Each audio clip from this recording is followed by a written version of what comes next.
Hey everybody, it is Thursday, which is time for your Thursday Thought. 2021 has just closed out, and so I wanted to take a moment and kind of review the year as a whole. And actually what we're going to do is we're going to go back and we're going to review not only 2021, but 2020 and 2019 as well.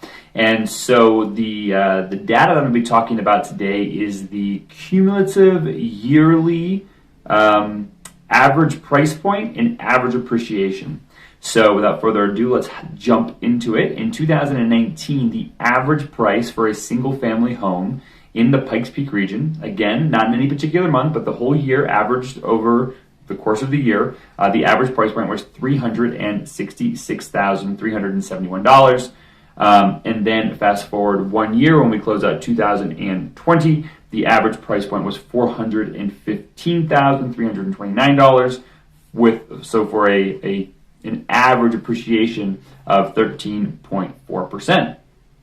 And then we just closed out 2021, and we now that we have the cumulative data, the average price point over the course of the year was $491,768 for an average appreciation of 18.4%. So both 2020 and 2021 both are double-digit gains in average appreciation. So again, if you'd have bought a home somewhere, that average price point somewhere in 2019, you'd have been spending right around $366,000. And if you still had that average price home here in the Pikes Peak region, that home would now be worth $491,000. So the exercise that I kind of want to do now is, like, if you would have bought one of those homes, let's just say for argument's sake, in January of 19 for $366,000. Interest rates, the average interest rate in 2019 was 4%. I looked that up. And given a $2,000 a year taxes and a $1,600 a year in insurance, household, homeowners insurance, you would have had about a $1,950 a month payment if you put 5% down and financed $374,000 of your $366,000 purchase.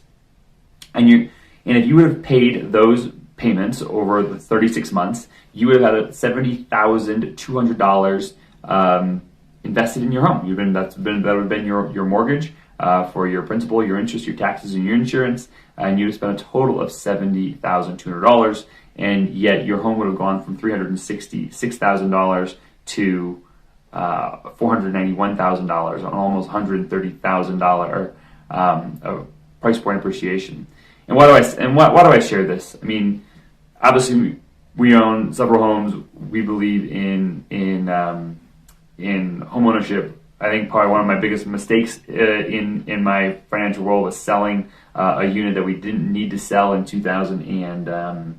middle of 2018, and we had seen quite a bit of appreciation because we had bought it in 2011. But that's just kind of hindsight. And so I had lots of clients in 2019 and 2020 kind of say, hey, we're gonna take a break and we're gonna wait for the market to cool down. And I understand why they want to make that decision when the price points are so high. But buying and holding real estate, it will almost always come back. I think there's been 2 times in American history where there's been any 3-year period where we didn't see some appreciation back, and that was the Great Recession and the Great Depression. But real estate is a great asset, and not to kind of piggyback to piggyback on what everyone's hearing in the news right now. 7% inflation rate.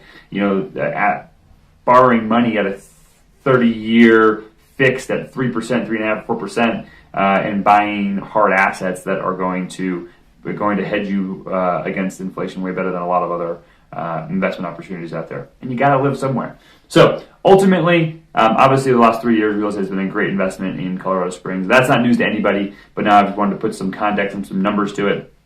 If buying or selling a home is part of your 2022 plans or goals, I'd love to be part of that conversation. Love to help in any way that I can. Don't hesitate to reach out. You can call, text, message, email. Thanks very much, everyone, for tuning in to this week's Thursday Thought, and we'll see you next week on next week's Thursday Thought. Ciao.